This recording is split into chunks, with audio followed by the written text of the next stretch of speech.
Welcome everyone who's joined us this morning for our first session at the APRA-New York Spring Virtual Conference. We're glad that everyone could join us this morning for our first session of the day. I'd like to start off by thanking our sponsors who support our chapter throughout the year, and also, their support makes it so that we can bring these events to you. We have iWave, Donor Search, and BWF. We really appreciate their support of our chapter and all that we do to bring these great sessions to you throughout the year. It is my privilege to introduce our first session this morning. Know Your Donor, Mitigate Risk, WealthX Due Diligence for Nonprofits. I will turn it over to our presenters, Tom Hill and Susie Alpert. Thank you. Thank you. Just let me share my screen.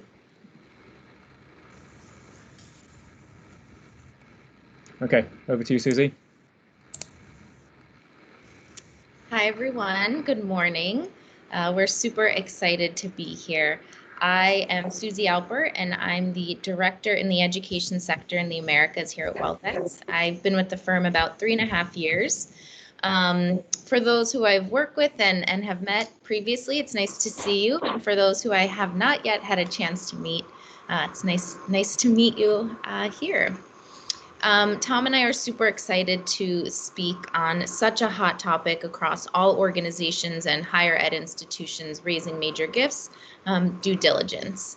Really excited to kick things off, and first I'll just have Tom introduce himself and then we'll jump right in. Thanks, Susie. Yeah, I'm Tom Hill. I'm Enhanced Due Diligence Specialist at WealthX. Been with the company just over 4 years now, particularly over the last couple of years. Been working very closely with our higher ed and charity and other clients in the US, particularly around their Know Your Donor efforts in relation to accepting major gifts. So like Susie said, very excited to be talking to you all today, and thanks for your time. So we're seeing scrutiny in the public eye increase seemingly every day over who organizations and institutions are engaging with, and thus it's becoming more critical that you all are discerning about people, corporations, foundations with which you engage and are aware of any risk that these entities may present.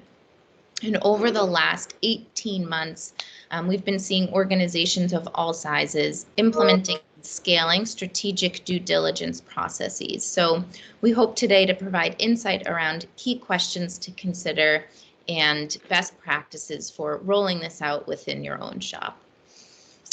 Taking a look at the agenda of what you can expect Tom and I to cover today, our objective is threefold.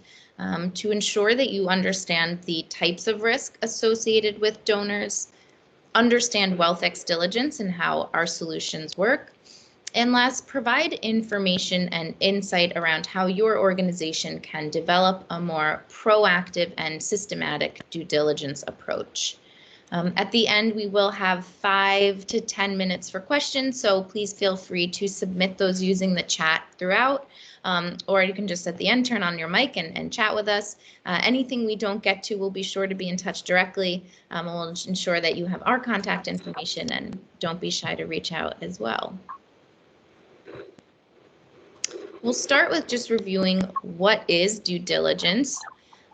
By definition, due diligence is the investigation or exercise of care that a reasonable business or person is expected to take before entering into an agreement or contract with another party, or an act with a certain standard of care. In layman's terms, due diligence is just a check to ensure that you're working with the right person or organization. The theory behind due diligence maintains that the more quality information available to decision makers, the more likely your institution or organization is going to make good choices and avoid damaging being a part of any damaging relationships.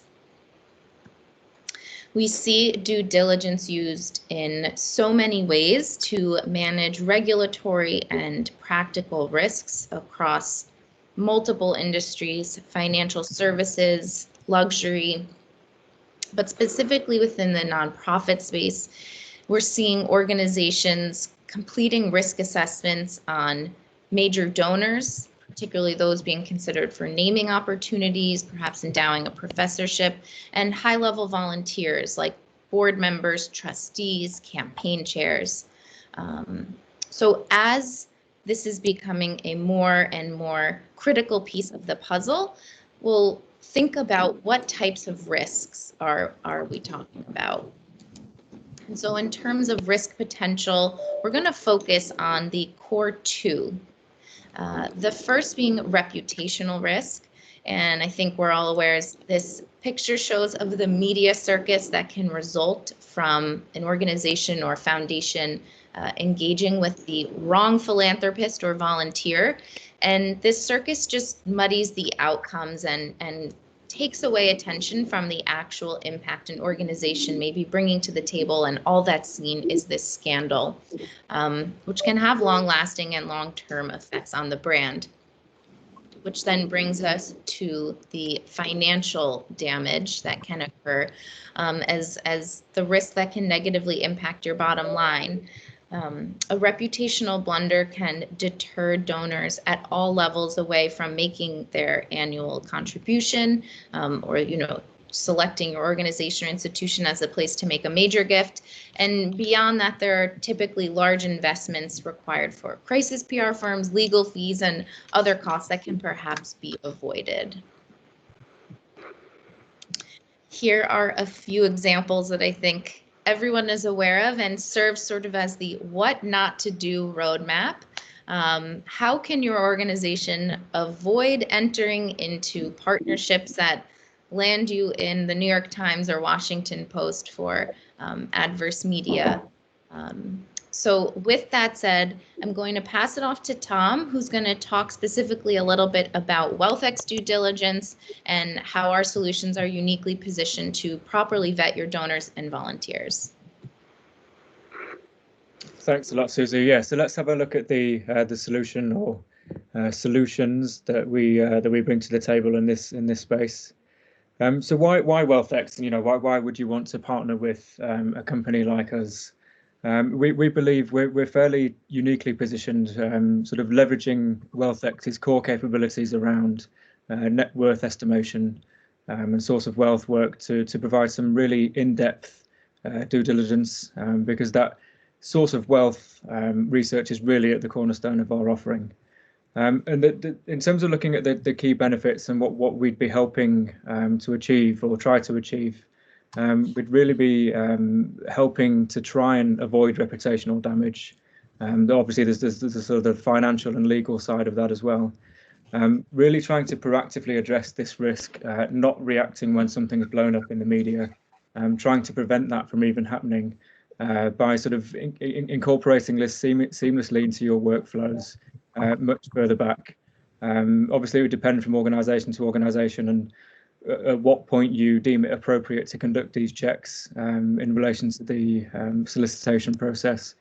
Really helping you to sort of save time and resources. We understand that organisations will have in-house teams of varying sizes conducting these checks. Those teams are really important. They're arguably the most important because they understand better than anyone else the organization's values. We have an enormous team of research analysts speaking 35 different languages. Susie will touch on that a bit later as well. So helping you to save that time and resource and focus on what you need to focus on. And we also help to establish third-party validation for decision making, particularly in relation to the more typical high-risk jurisdictions, so individuals and corporates from places like Russia and China, the Middle Eastern region, but not just those countries and regions. Also important for domestic individuals, domestic corporates or foundations, particularly when the level of donation is on the higher side. In terms of how we sort of go about things and how our dossiers are compiled, they're very much focused on open source data. They're sourced from thousands of different information sources, whether they be freely and readily available or sitting behind paywalls. Really important to note that our research team knows that they need to validate these pieces of information with at least 2 credible independent sources. We will try and prioritize more credible sources over less credible ones. We'll try and prioritize officially sourced information from official registers over less official sources. And in terms of the actual content, we're providing a very detailed biographical insight. We can look through in just a moment at a sample report, but sort of most importantly, we're providing a full assessment of risk, and that's not just risk in relation to the primary subject individual, which is obviously the most important, arguably, but also risk in relation to their wider networks as well. So their known associates, their associated entities, their family members. So the analysts also spend time looking for immediately apparent red flags in relation to those wider networks as well. And also, like I said, sort of leveraging WealthX's core capabilities around wealth analysis in terms of net worth estimation and source of wealth. That also forms a key part of these reports. So just to look then in more detail at our different offerings, our EDD reports, the enhanced due diligence ones, certainly our flagship offering in this space. They're the ones we've been doing for 8, 9, 10 years now. Very comprehensive analysis on individuals. For those of you who are familiar with our standard dossiers, they are sort of based on those reports. So there are some similarities, but we do add on additional content. One of those additions is a narrative executive summary. There's a very detailed look at biography, including highlighting any risk in relation to that individual's past and background. We'll look at interesting facts, net worth, source of wealth, which is imperatively important. And again, sort of just to highlight, we're also looking at the individual's networks as well.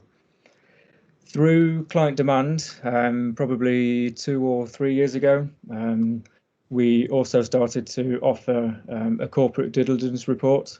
This came about really because within the EDDs, we would, of course, list out the individual's current and former business positions. We'd provide some brief details in relation to those companies, what they do, where they operate, and if there's any red flags. But oftentimes, clients were wanting to sort of look a little bit deeper in relation to some of those corporate interests. So we developed a report that did that, that looks more in detail at perhaps the individual's top 3 corporate affiliations. So we're pulling the company or the foundation's filings. We're looking at the ownership structure, the leadership structure, the management team, looking at financial performance or financial soundness, and also obviously sort of trying to identify risk in relation to those legal entities, but not just focusing on the typical risk elements of adverse medium and litigation, also looking at environmental, social and governance factors. We understand that these ESG and CSR factors are increasingly important, and we're not just looking for risk in relation to those either. You know, we're trying to highlight positive initiatives that the organisations are involved with, just to try and present that balanced view. Again, through client demand, largely because a lot of the organisations we're working with, we understand they also have corporate teams that, you know, sort of look in specific detail at corporates and not so much interested in individuals. So we did also start to offer these reports as standalone reports as well. As you can see there, the scope is exactly the same. The only difference is that they can just be ordered on their own. If you did ever need to go one step further, it's certainly not the case every time, might only be a handful of times or, you know, very, very few times a year. We do have a source commentary option, which is an additional report that allows us to look in a little bit more detail by doing some source inquiries with some local or industry sources on the ground to provide some sort of additional context and insight over and above what's available in the public domain. I'd say that these reports are typically reserved for sort of super high risk individuals or corporates, operating in the most risky countries or risky sectors, or when public information is just completely lacking for whatever reason, and you just can't get to that point where you're comfortable through open source searches. So these can be a useful add-on. Just going to have a very quick whiz through a couple of sample reports. Won't spend too much time doing this. Like Susie said, we can provide some samples or talk about these another time. You'll see here that this individual is one of the relatively well-known Russian oligarchs. So clearly someone operating in Russia in the 80s and 90s and amassing this kind of wealth. There's going to be some red flags, but we don't just want to, unhelpfully present all of these red flags and not really sort of draw any conclusions. The research team will know, for example, here you can see he was probed by National Court in Spain in relation to corruption, but the allegations were dropped. There are, of course, other red flags in here, but we will try our best not to leave anything hanging or open-ended. We'll try and present exactly what we find. The narrative summary here just sort of follows the general flow of the report. We've got some political exposure risk here. We'll summarise negative news, any litigation issues, sanctions issues, and then sort of moving on here to summarising the indirect risk, via the wider network. Just a quick summary of political exposure risk, significant litigation, no sanctions here, country risk as well. We know that can often determine how people are classified. Just going to whiz through, just pick out a few key points. You'll see here alternative names, also in Russian. Very, very important that research is conducted in the English language as well as the local language or whatever the local languages might be. I've got a biography with some red text to highlight a few issues in relation to the source of wealth. Here we have the career history section with all the current and former business positions. We've highlighted some indirect risk here in relation to this company. Just quickly whiz through. You see here the list of assets, some fairly interesting assets owned by this individual.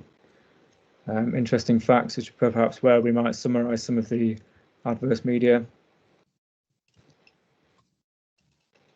Significant litigation. You see here sort of sourced officially from courts, clubs and boards. Some philanthropic information. Very importantly, some political interests. Sanctions clear on this occasion. And then moving through to known associates, again highlighting some indirect risk. We'll tag if the individual is a pet. Also, if the individuals are ultra high net worth or very high net worth. Just moving through. And then just finishing off really with service providers. We've got family members here, if there's any indirect risk in relation to them as well. And then just to point out at the end, we have a list of references. You can see that they're sort of split into the sections of the report. And then I will quickly show one of the corporate ones on the Met Group. So we just start here with some basic details about the company. These are pulled from the filings. I've got the registered number. importantly here, we've got the sector in which it operates. Obviously, that's perfectly legitimately earned revenue, but we know that this type of industry might not sit too well with certain organisations' values. So certainly important to take that into account. Some financial details, a little bit of background. Moving on to the ownership structure, we would always try our best to get to the ultimate beneficial owner. Not possible in this case because it was majority owned by its employees, and I think this other company was a Singapore Stock Exchange listed company, so not quite possible to get to the UBO or UBOs on this occasion, but we would try our best. Organisational structure, leadership, and then very important, we've got the ESG factors at the end, some bribery and corruption issues, and then just to finish off with some more positive information in relation to its philanthropic activities. And then just a quick summary of major lawsuits and adverse news. So with that, I'll pass back to Susie. Thanks, Tom. And again, if anyone is interested in taking a closer look, please reach out and let us know. We're happy to walk you through or provide a sample. With that, we'll now talk a little bit about how to implement a due diligence process into your larger strategy, and start by looking at what are some questions to consider to help you create this strategy. And these are very broad questions that sort of beget more questions, but we think a good place to start is considering things such as risk appetite. What is your organization or institution's appetite for risk? What is considered a risk? And just make intentional choices around this so you have kind of a set of standards, and are looking to de-risk relationships whenever possible. Next piece to consider is contribution threshold, or engagement threshold. We can think of this in terms of the question, at what level of gift do we perform a due diligence process? It will change. But of course, common themes we see are naming opportunities, a capital project, endowing a professorship, high-level volunteers such as adding new board members or trustees. You're launching a campaign. Perhaps you perform a due diligence check on your campaign chair. And also standards depending on if this individual, different gift threshold perhaps for domestic folks versus those overseas. The higher ed sphere, we talk about things like threshold for alumni donors versus those that do not have any relationship to the institution. Next, to consider the review process. What does that look like? Things like what information and data is imperative to be considered? How are you going to package and present that information to stakeholders? Which leads to thinking through things like who is a part of that stakeholders? Is it their peers, high-level stakeholders at the organization, constituents, current donors, or students?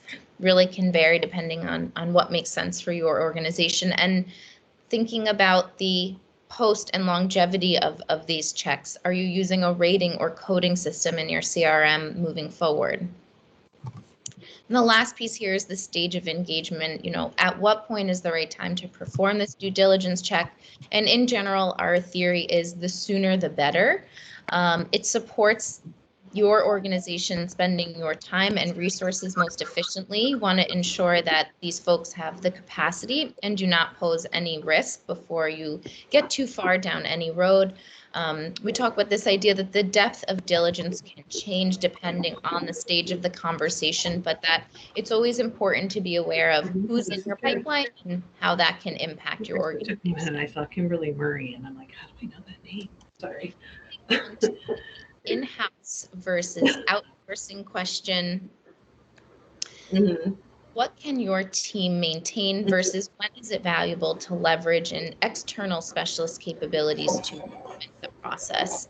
And first, just to lay the foundation that there is inherent value having a third party perform this agnostic review. We have no bias involved. Everything comes up. Ours used to do that too. Somehow I think my husband changed it. And along with that, I just want to highlight these 3 questions, kind of also to shape how you think about this in terms of time available. How can you prioritize your team's time most intelligently and offload what takes a non-trivial amount of time to complete these in-depth reports, leverage an expert's time and access? Which leads us to resources. How extensive is your research team? What databases do they have access? A third party is just going to significantly impact the scale. As Tom mentioned, at WealthX, we have over 100 researchers, which have access to all the databases, including those locally abroad. So you're just gaining a tremendous amount of value on that front, as well as capabilities. Again, something that we always highlight is the fact that our team can speak more than 30 languages. So you're greatly increasing the languages that you can cover. And these folks, along with their language capabilities, are from all over the world. So they have deep in-country knowledge of things like local registries, just a tremendous amount of capabilities gained when leveraging a third party like WealthX. To zoom out a bit as we kind of get near the end and look at diligence as part of your comprehensive strategy. WealthX does have a comprehensive suite of solutions to support you at any stage in the fundraising or engagement process with a high net worth individual. From inception all the way through transaction, and we feel that the due diligence piece can fit in at various points in the process to ensure that you're engaging with the right folks and proactively mitigating any risk. Key takeaways, just to wrap things up, as we see just scrutiny increasing across the board and the general public becoming more savvy, it's becoming more and more important to develop and implement a systematic due diligence process as part of your larger fundraising strategy. WealthX offers open source risk-based due diligence that can help your organization or institution better understand any risk presented by an individual, corporation, or foundation. And by leveraging a third party and getting this agnostic perspective, a really great way to ensure that you've done your homework. We offer a comprehensive suite of solutions for all stages of fundraising, and we see due diligence becoming a larger and larger piece of that puzzle. And we're really excited to work with more institutions and organizations to help you streamline and enhance your due diligence approach. So with that, Tom and I are done with the presenting piece, and we're happy to take any questions. And please, here, as you see, is our contact information. We do hope you'll take that down and be in touch.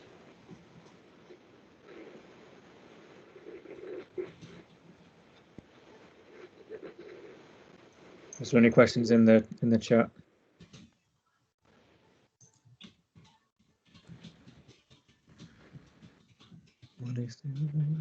If you do have any questions, please feel free to unmute yourself and ask, or you can type them in the chat.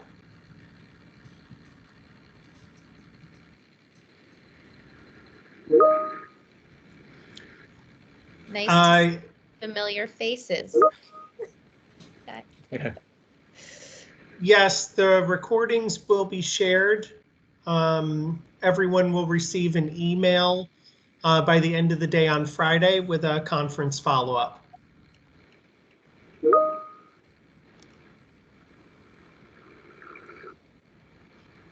Okay. Thanks, everyone. It was great. Yep. And please don't be shy. Take our information, and we'd love to speak with you.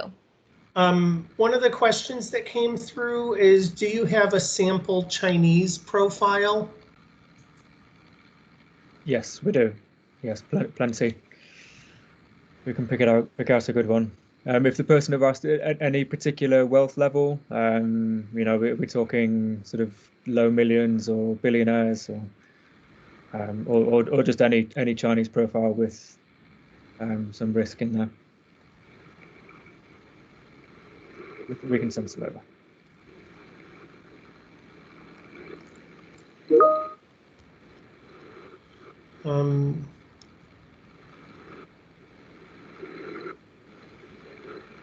Christine, do you want to elaborate on that? You asked the question. I was just looking for a very high net worth individual with a little bit of risk.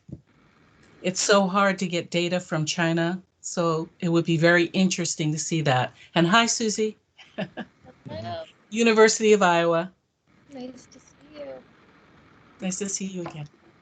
Sure, we can pick one out. I mean, we do have our research team in Kuala Lumpur, where all our Chinese analysts sit.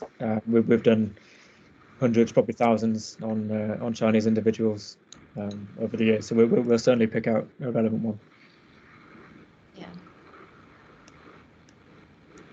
I see someone asked, during the presentation I saw a score. I can't remember which screen, but it was on the profile. Is that your own scale of some sort? So just to confirm, we don't provide a score or a rating, any type of metric like that.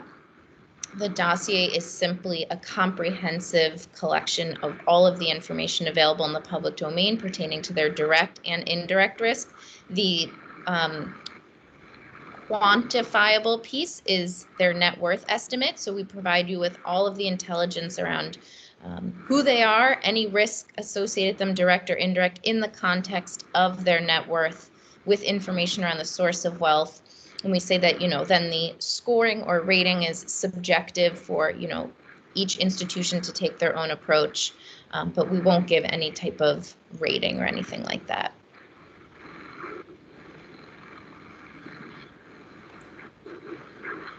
Yeah, please. Oh, no, go ahead. I was just going to say the next question. Yes. What do you recommend that educational institutions should consider before accepting a gift from a major donor? It's a great question. And, we talk about, as I mentioned, things like at what level, what is considered a major or principal gift within your institution. But you want to be sure that you're doing a comprehensive risk assessment. And we talk about this direct and indirect risk. So just to kind of double click on that, a huge benefit of the enhanced report is that it's not looking only at the individual. And so topics like adverse media, compliance checks, anti-money laundering, bribery and corruption, any litigation they've been a part of, bankruptcy. But it's also important to look at the indirect risk. So one step away, so any of these pieces as it's related to their business associates, their family members.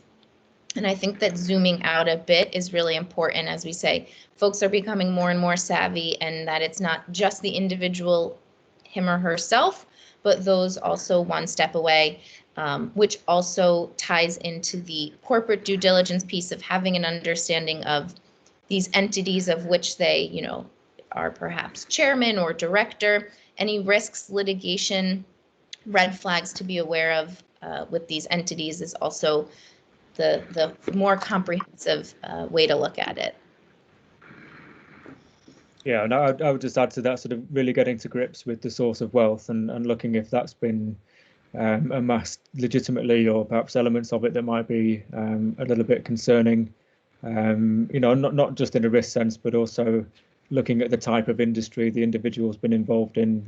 It might not be, it might be perfectly legitimate wealth, but might be from an industry such as tobacco or alcohol or something like that doesn't perhaps sit too well with the organisation as well.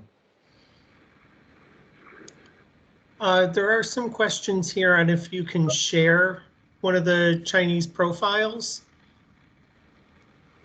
We can, for sure. Yeah, we'll pick one out, and then we'll just have to sort of redact parts.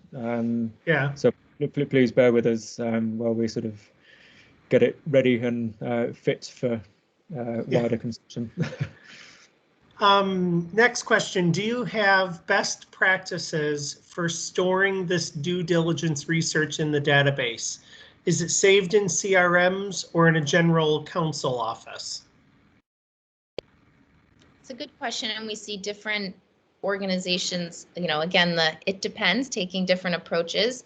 But I do think it is wise to develop some type of internal rating system, whether that's you rate them on a scale of 1 to 5, high, medium, and low, some type of rating, and including that in the CRM record for this individual of, the date that the check was performed. We talk so much about that these due diligence checks really are so timely and all about getting the timing right.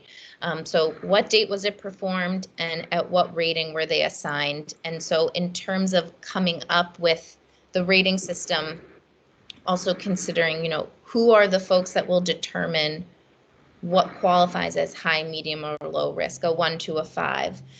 So you want to develop that internally that best suits your appetite for risk, the who is included on the stakeholders, but then definitely for posterity, saving that information so that it can support, longer term decisions and be a part of a larger process is definitely a key piece of the puzzle.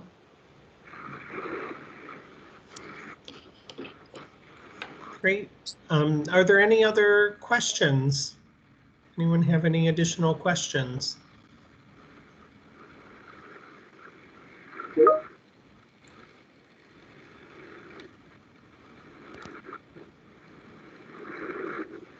I do not see any other questions coming through. Is there anything else you'd like to add?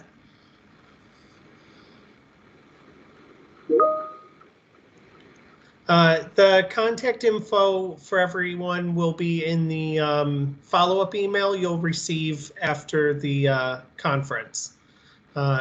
You'll receive an email before the end of the day on Friday.